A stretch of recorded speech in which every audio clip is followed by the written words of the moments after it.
It's morphin' time. Pterodactyl. Hi there, this is Datila with 3 Years of Wrestling, bringing you the Wrestling Time post show. And for tonight, I'll be reviewing both AEW Rampage and Friday Night Smackdown. But let's start with AEW Rampage. Alrighty, so AEW Rampage kicked off with the Young Bucks versus Roppongi Vice, which is a team of Trent Beretta and Rocky Romero. So I actually enjoy this match. This is a good match. Of course, the Young Bucks won, but there was a lot of back and forth in this match. There really was. There were times AEW made me believe that there were times where Roppongi Vice would actually defeat the Young Bucks, but in the end, the Young Bucks ended up being victorious. So at the end of the match, Orange Cassidy came out. He tried to take out Cutler. Trent Beretta ended up stopping him, and guess who stops Trent Beretta? None other than the Switchblade, Jay White. Yes, he took out Trent Beretta, and next week on Rampage, he's going to make his in-ring debut. So I'm actually pretty excited by that. And, so I'm curious to see where this storyline with Jay White goes. Then we had Bryan Danielson give a segment. He said that people want him to be bothered that Moxley teamed up with CM Punk. If you guys recall, he did make an offer to be a team. So he goes on to say that what he wants with Moxley is a long-term relationship to help build AEW rather than a one-night stand with CM Punk. Ouch. He says he understands Moxley likes to fight. And then he gets approached by Matt Sydal, who said that he was offended by Bryan's comments, suggesting that Lee Moriarty leave Matt Sydal. And then Lee Moriarty interrupted. And we find out that next week it's going to be Lee Moriarty versus Bryan Danielson. That should be a really good match. Lee Moriarty is pretty good. So I wonder, what do you guys think this is going to go? I don't think Moxley is going to accept Bryan Danielson's offer for a partnership, but I'm curious to see where it goes. It's probably going to lead a match between the two of them. But nonetheless, I'm really digging the storyline between Moxley and Bryan. And I'm super excited for Bryan Danielson versus Lee Moriarty. Then we had Dr. Britt Baker, DMD, versus Robyn Renegade. So one thing we noticed right off the bat with entering this is that Britt Baker is only accompanied by Reba. There's no Jamie Hayter. She didn't like the fact that Mercedes Martinez was hired by Britt Baker to take out Thunder Rosa. Of course, Britt Baker ends up victorious in this match. But at the end, she applies the lockjaw. And who comes out? Thunder Rosa comes out. Followed by Jamie Hayter, who comes out and takes out Thunder Rosa. Then Mercedes Martinez comes out and she kind of pushes Jamie Hayter. So I like this because you can tell that they're building tension between Jamie Hayter and Mercedes Martinez. And Britt tries to Britt breaks them up and tells them to get along. So I think Britt's kind of oblivious to what's going on here. So this will probably eventually lead to Jamie Hayter turning on Britt. So, and I guess that means with Thunder Rosa coming out, she's probably Britt's next opponent. Well, I don't think they'll do Britt and Thunder at Revolution. I think they'll save it for Double or Nothing.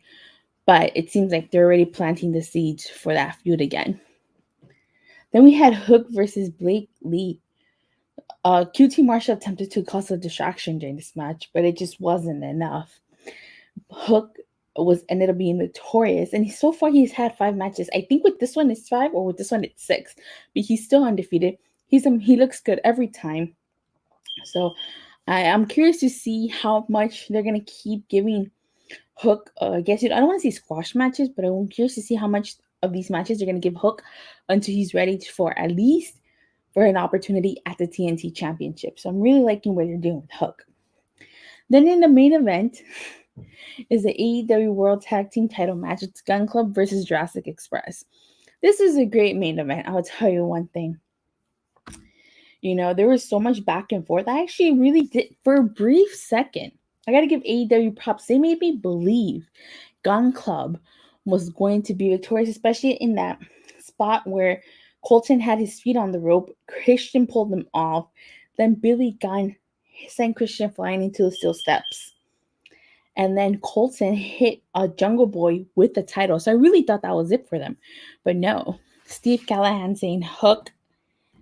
And main event was great. Definitely was great. So then I like how Luchasaurus ended up pushing Colton onto the crowd. And then Christian ended up taking out Billy Gunn.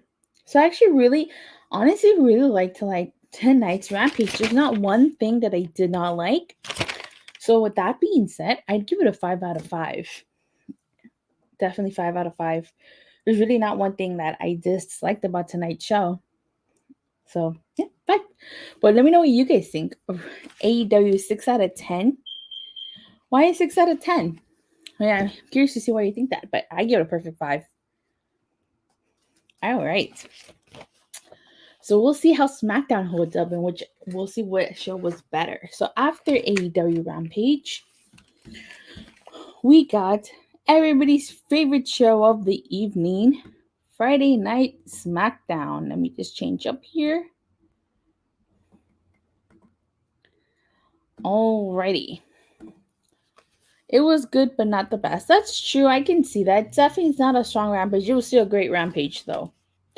So SmackDown started off with Sonya Deville in the ring, basically saying that she wanted to fine Ronda Rousey $100,000 and be suspended for her unprovoked attack on Sonya Deville last week. Rematch down, Steve. And she says that people like Ronda and Naomi think that they can do whatever they want around here. But the truth is, there will be consequences for their actions. And so then Adam Pearce comes out and says he has a message from Vince McMahon and says that she cannot touch Naomi and that tonight she can, if she gets involved in Naomi's match, she's going to get in trouble, basically. Then Naomi comes out and slaps her. So can't say Sonya Deville didn't have that coming. She had it coming.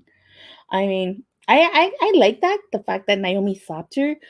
But the fact that we've seen this feud so many times and the fact it's been going on for months, it's like we should have gotten this months ago.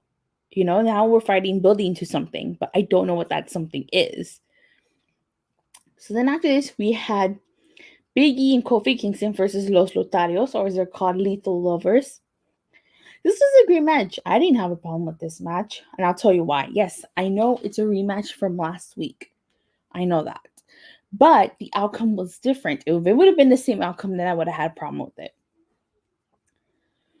So there was one finish where we thought the New Day was going to win. And we thought there was another finish where Los Luttarios were going to win. But in the end, the Los Luttarios were victorious. So my watch along said an hour. Yeah, I know. And last week, the New Day won.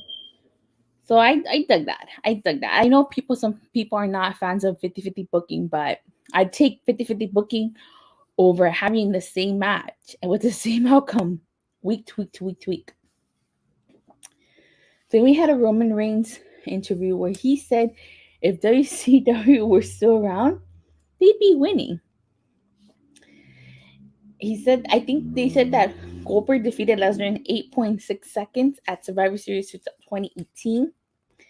Paul Heyman said that he doesn't care about Lesnar because he only cares about the tribal chief. Steve Callahan saying it was alright. Match was, but man. He said that 2 years ago, Goldberg might have had a chance, but now he doesn't even stand a chance, and that Goldberg will get Goldberg. So yeah, as you guys recall, 2 years ago, we were supposed to have Goldberg versus Roman Reigns before he became the head of the table, before he became the tribal chief. It was supposed to be Spear versus Spear, but as we all know, stuff happened, and that match was scrapped. So there's a part of me that wants to be excited, but we all know that Roman's going to win that match. So I'm hoping for the best, but I don't want to get my hopes up. Then after that, we had Aliyah versus Natty for the 4th time. And so this stipulation with this match was that it was you can only win by pinfall or submission. Apparently, there is no disqualification that comes into play in the match. Steve Callahan saying blah. So Natty actually ended up winning. So the way she won was that she put Aliyah in the sharpshooter, and Aliyah grabbed the rope. But again, you can only win by pinfall or submission, so Aliyah had to tap out. Now they did not explain that there was no DQ in the start of this match, and if they did, I must have missed it. But I don't think they did. So it probably confused a lot of people for that. I mean, it wasn't a terrible match, but just because we've seen the same match over and over and over, it's just tired of the match. Then Xia Li came out to help out Aliyah because Natty wouldn't let go of the sharpshooter. So then after that, we had In-Zayn with Nakamura, hosted by Sami Zayn. He said he was going to have a conversation about the human nature of self-consciousness, which would have been a kind of an awkward conversation to ask. Now, I didn't have a problem with In-Zayn when he was doing the stunts, and now that he's kind of turned it into a podcast, I mean, I wouldn't call it a podcast, I'd say a talk show. We've had plenty of talk shows, the Kevin Owens show, the highlight reel, we got Miss TV, so this is just another one. So he bought out Nakamura, and he said he couldn't wait to see the look on Nakamura's face after he took the IC title from him. And he said that he had much respect for Nakamura. I mean, you guys recall Sami Zayn used to be Nakamura's manager and call him Nakamura-san. And then something happens to Rick Boogs, and while Nakamura's distracted, Sami Zayn attacks him. So what I think is going to happen is next week, I honestly think Sami Zayn's going to defeat Shinsuke. He's going to take the IC title. And if he's still feuding with Johnny Knoxville, this is probably going to lead to Sami Zayn versus Johnny Knoxville for the Intercontinental title at WrestleMania. So that's where I think this is going. But what do you guys think? Then we had Happy Corbin versus Cesaro. It was an okay match. We didn't even see how this match started because when it came back from commercial break, it had already started. But apparently, Happy Corbin won, and he's undefeated. He's been undefeated for a while. Now, Madcap Moss had something on his eye, so he got his eye checked. And then Drew McIntyre told him that it's going to be a Falls Count Anywhere match. So I'm actually pretty curious to see how this plays out. I mean, I've said it before, and I'll keep saying it. Madcap Moss is not a terrible wrestler. It's just that he straddled with this horrible, horrible gimmick. But I'm actually pretty curious to see how the Falls Count Anywhere match is going to go, because Moss versus McIntyre, he held his own against McIntyre. I honestly thought at day one it was going to be a squash match, but no, he held his own. So pretty curious to see where this goes and how it plays out.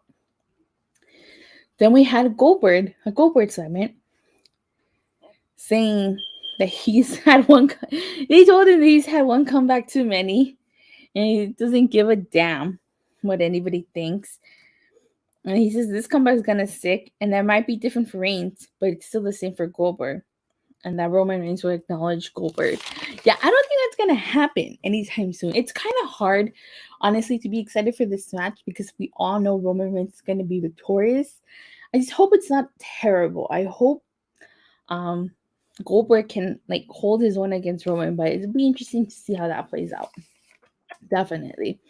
So I didn't know this was going to be the main event, but in the main event we had the women's championship match. It was Naomi versus Charlotte, and I have to say this was actually a great match. It really was, because Naomi held her own against Charlotte. She gave it her all. And I cannot believe I'm saying this, but I'm going to give credits to props to WWE for actually making me think for once that Naomi actually had it. Main event was all right. No, I actually liked it. You thought it was all right? I thought this was great. There was kind of a part of me that was like, oh my God, I'm actually going to give the title to Naomi, and maybe she'll face Charlotte at Elimination Chamber, and Charlotte will take the title back.